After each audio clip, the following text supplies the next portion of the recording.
Volodymyr Zelensky is doing a walk of shame to Washington, where he will, or he has already agreed upon the deal, the mineral deal that he has been for a while now rejecting, the $500 billion deal.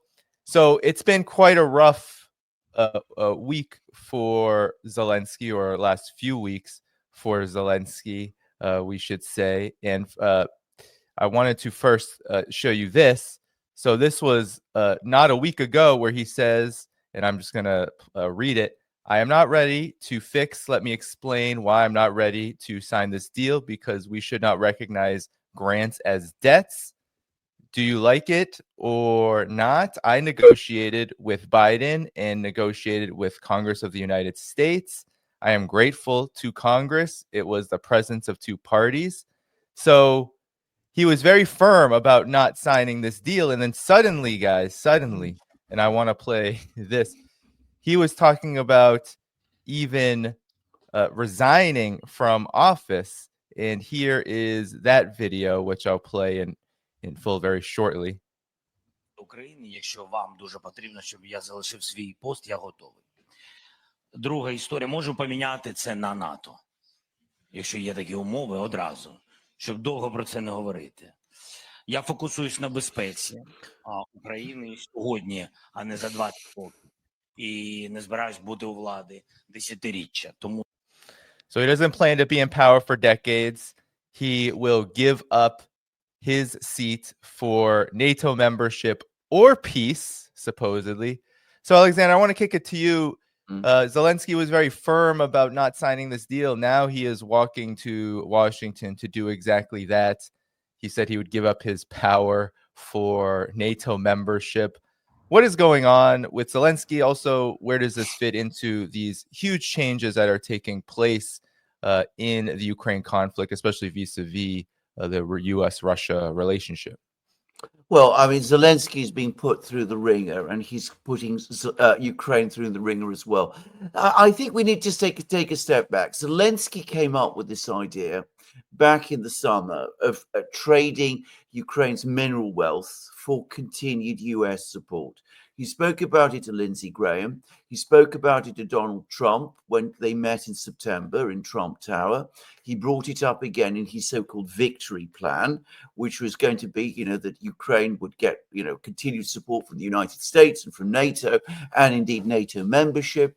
And in return, the United States would get all the minerals that Ukraine had, or at least a share of them. Well, Trump comes in. He puts aside all the business about NATO entry, victory plans, and all of that. Says, give me the minerals. I need all your minerals, because that's how I'm going to recoup all the money that the United States has spent on Ukraine up to this point.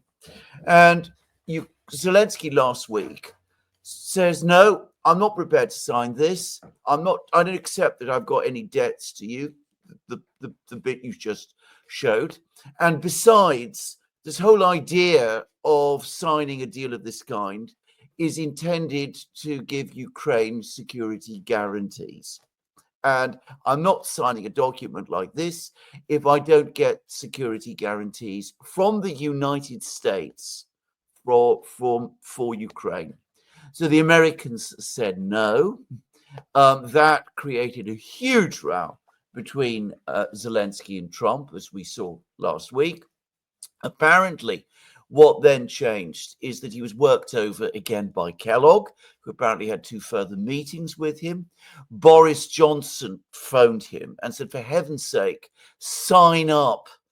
And Zelensky has signed up. Now, in some ways, and I think this is an important thing to say, the deal he's got, or he's going to sign up to, which isn't actually, properly speaking, a deal, but anyway, it's a statement of intent, if you like, is worse than the one he rejected, because the one he rejected at least put an upper limit to the amount of money the US would extract from Ukraine, which was put at $500 billion. Now, that is a ridiculous amount of money. Ukraine could never pay that. But now, apparently, the latest deal is not going to put any kind of upper limit at all. So he's signing off half of Ukraine's mineral wealth to the United States in perpetuity. And the document that he's proposing to sign still doesn't provide Ukraine with security guarantees. What he's hoping for is this is a framework document. There's going to have to be a lot of additional negotiation. He's going to try and trade with that, trying to get the Americans to give security guarantees. But what the document says is actually that the United States will help Ukraine to get security guarantees. That's apparently a clause in the document. I've read it. And of course, if the United States is going to help Ukraine get security guarantees, that by definition means get security guarantees from third parties, the Europeans, not the United States. So what we're going to end up with is a deal where Ukraine pays in perpetuity half the money from its mineral wealth to the United States in perpetuity. The United States extends no security guarantees, and the Europeans provide security guarantees to Ukraine so that the United States can go on extracting this money. I mean, it's just about the worst deal I could imagine. It is terrible. Yeah, Alex, I want to bring you in here about this. Where do you see this falling in the larger scheme of what's been going on between the United States under Trump vis-a-vis Ukraine, and now, of course, the rapidly changing situation between the U.S. and Russia, which, you know, all of this feels connected. So your thoughts, Alex, on what exactly is going on here? Why all this flip-flopping? Why would Zelensky take such a worse deal at this time? I don't think he had a choice. I think Alexander explained it. Boris Johnson told him take the deal. Kellogg told him take the deal. I'm sure Waltz and everybody else told him take the deal. I'm sure the Parliament, the Rada, everybody told him take the deal. The Banderites, I'm sure, told him take the deal. I don't think he had any choice. He had to take this deal. It's a terrible deal. It's worse than the first one, and it's not even really about rare earth minerals. The deal says oil, gas, and logistics. To me, that means oil, gas, and ports, Odessa. So my question is, what is Trump going to do with this deal? The way I see it, he's got two options, maybe more, but I think he's going to take this deal. He's going to either go to Russia, and when he's negotiating with Russia, he's going to say, "Look, I have in perpetuity the oil, the gas, the port cities, the logistics. I've got it all." So, and I'm also, by the way, I'm also going to continue to escalate, given the statements that he made yesterday in the Oval Office. So either we sign a deal and we end this war, or else.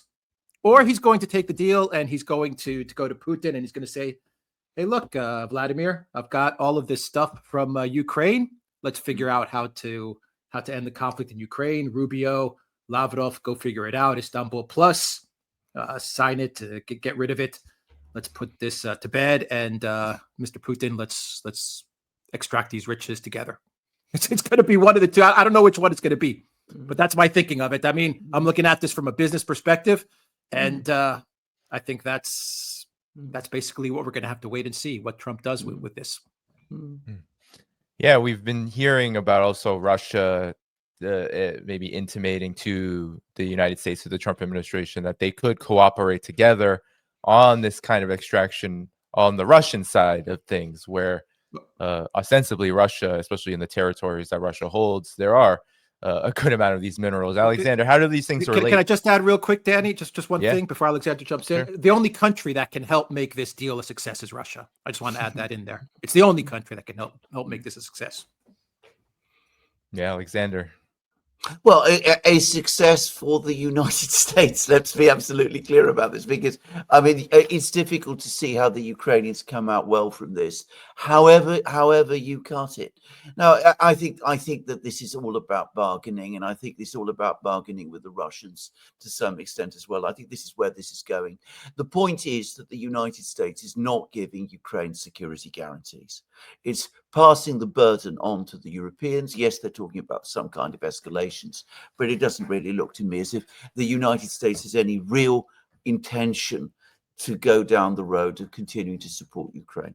So this is part of a big negotiation between the Russians, the Ukrainians, and at the same time, it puts Zelensky in his place. That's all there is. Yeah, and you know, given that situation that you just outlined, Alexander, I mean, can we talk about then what are these bargaining chips? Because Alex, you mentioned that Trump has been saying a whole lot, and I can actually play that video that you shared on your X because I think it's really important. We're hearing so many conflicting things from Donald Trump himself. Here is what he had to say about the conflict. And lots of equipment, military equipment, and the right to fight on, and originally the right to fight. Look, Ukraine, I will say they're very brave and they're good soldiers, but without the United States and its money and its military equipment, this war would have been over in a very short period of time. In fact, I was the one that gave the javelins. You remember the famous javelins? That was me. That wasn't Obama. It wasn't Biden. It wasn't anybody else. It was me. And they wiped out a lot of tanks with those javelins. And the expression was that Obama gave sheets and I gave the javelins. That was a big deal at the time. It wiped out. That was the beginning when people said, wow, that's something. Well, that was American equipment. Without American equipment, this war would have been over very quickly. And American money, too. I mean, a lot of money. So that war-fighting equipment and the ammunition, that's sustained going forward for Ukraine? And how long is it sustained? Well, it could go forward for a while, and maybe until we have a deal with Russia. Look, we need to have a deal with Russia, otherwise it's going to continue. But now, when Americans put up their money, the taxpayer money, and the president approves it, we're getting our money back in some form. But it could go on for a while, or. So, gentlemen, I don't know who wants to jump in first, Alex or Alexander. What I'm hearing is the arming of Ukraine could go on for a while unless there's a deal. Also hearing that people in the United States are going to get their money back, which I think also is a questionable claim, given the terms of what this mineral deal really is, really are. So whoever wants to jump in first. Well, the first thing is that while the war goes on, the Americans aren't going to get anything. I mean, it is by definition the case. The United States, as Donald Trump has always said, has provided a huge amount of military equipment and the rest to Ukraine, and Ukraine is losing the war, and the Russians are bombing and launching drone strikes and missile strikes right across Ukraine. We've talked about the port of Odessa.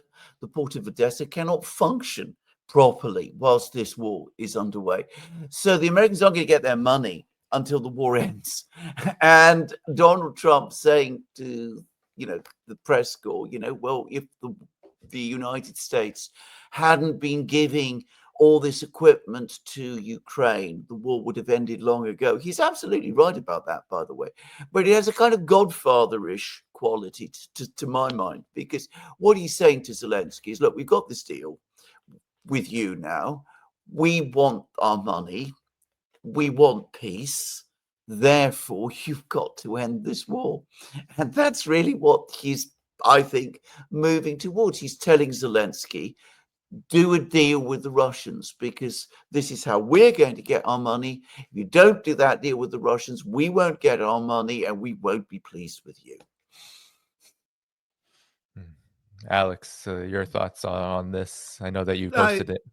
Yeah, I agree with Alexander. I just think that Trump, he just, the comment about the javelins to me is he just reverted back to his 2020 campaign when he was bragging about how much weapons he gave to Ukraine, and no one was harder on Putin and Russia than I was.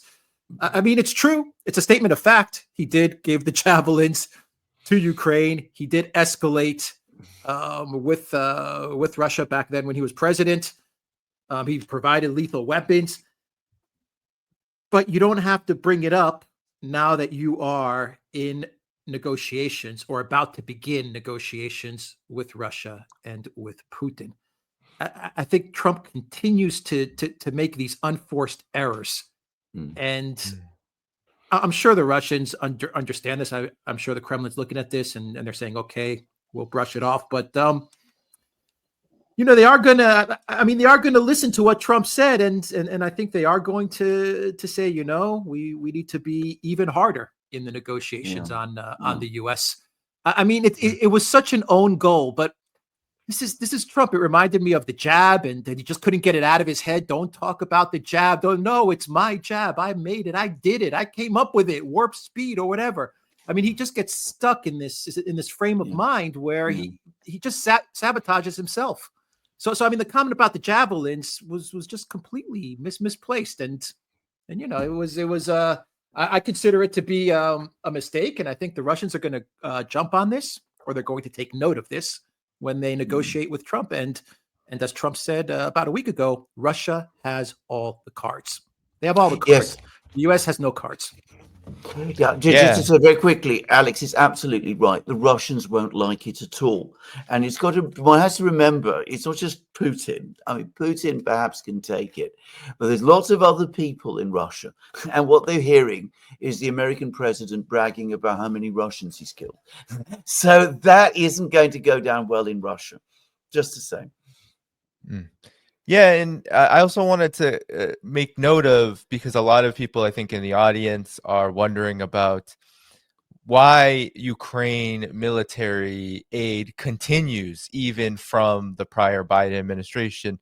This kind of arming of Ukraine, and Trump here says pretty explicitly that it's just going to continue on and on and on until there's a deal. That's why we need a deal fast. Is that a negotiating ploy, or is there something else going on? Because there's a lot of suspicions about, well, does Trump mean what he says here? He's in a very precarious position. He came into the presidency with this big mandate.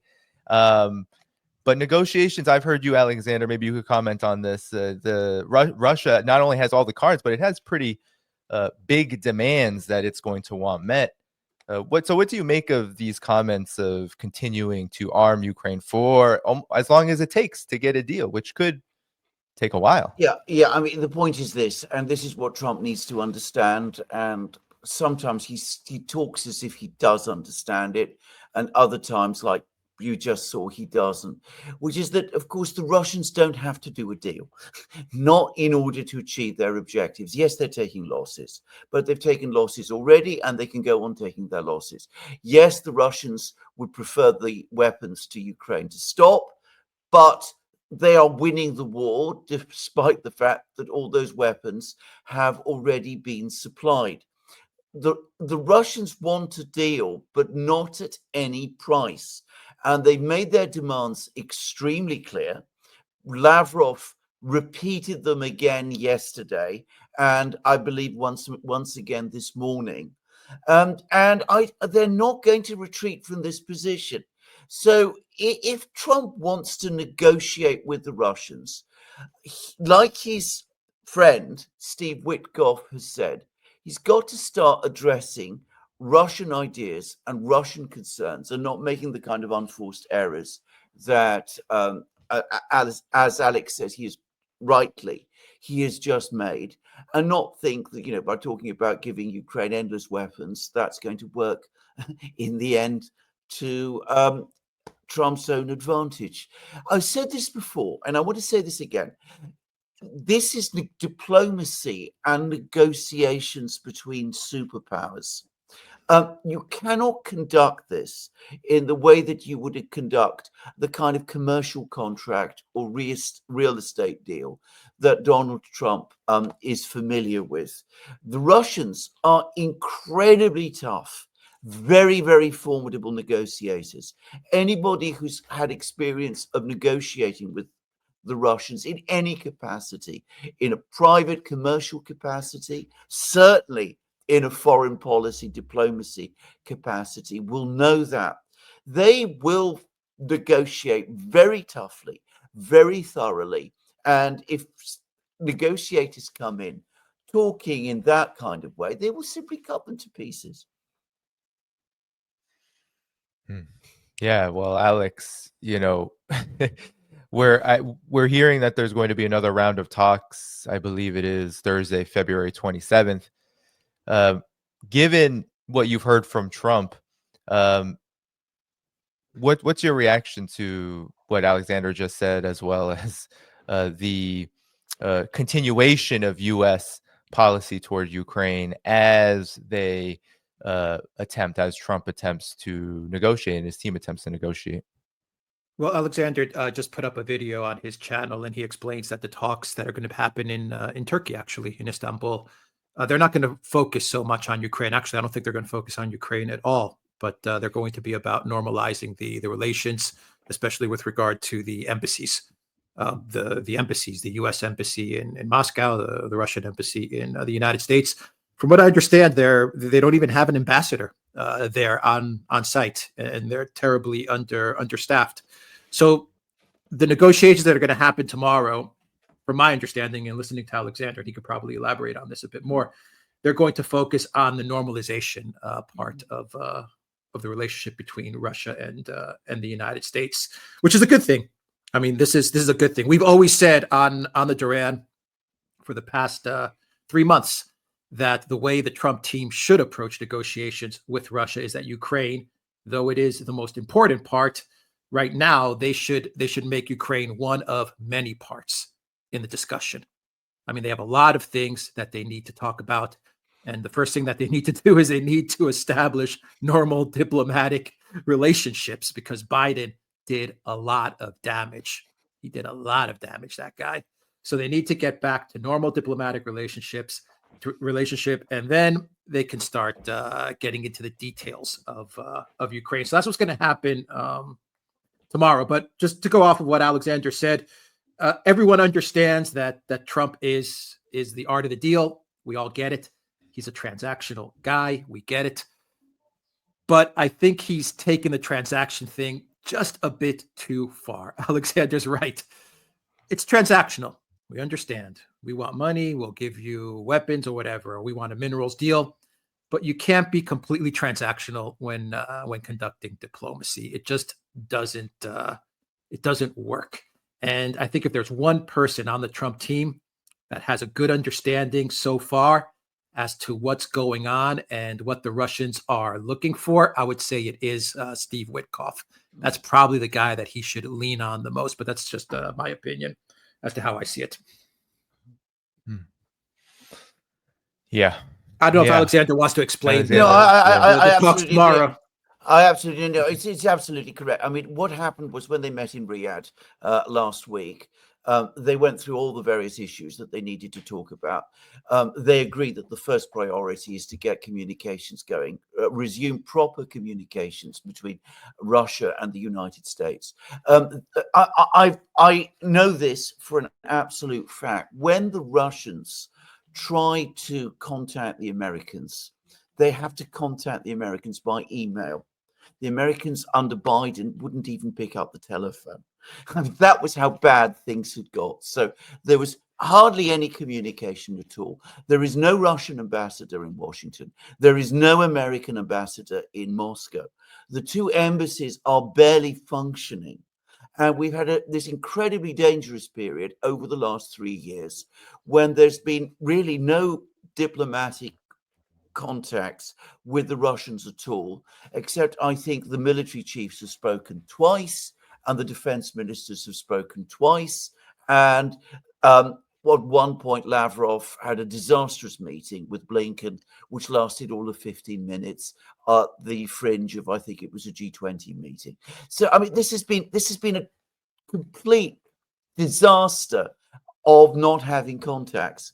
And when the Russians went to Riyadh, apparently they said this is the first priority. We've got to sort out the embassies. We've got to establish a situation such as we had during the Cold War, where there is a constant, regular dialogue between us.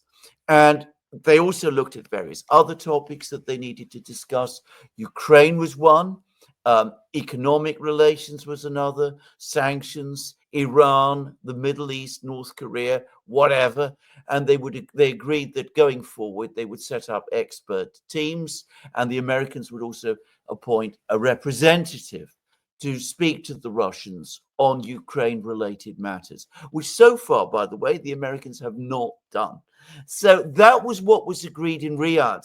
It was very much that kind of very important procedural meeting. Now, we're going to have this first follow-up meeting tomorrow, which is going to be about sorting out the embassies. And then hopefully fairly soon after, there's going to be a further meeting of experts, and that will pave the way for Putin and Trump to meet, perhaps sometime in March, and hopefully that will start to take this whole process of normalization further. But none of this solves Ukraine, the problem of Ukraine. The Americans and the Russians do need to talk about Ukraine with each other. The American stance at the moment seems to be, well, it's for the Ukrainians and the Russians to do that by themselves. The Russians have always said, we're prepared to talk to the Ukrainians. The Ukrainians refuse to talk to the Russians. That is the stumbling block. And the Americans need somehow to address that. And even if that happens, even if the Americans and the Russians do talk to each other, sooner or later, the Americans are going to inevitably find that they have to be involved in that process as well, because they are the critical stakeholder on the Ukrainian side.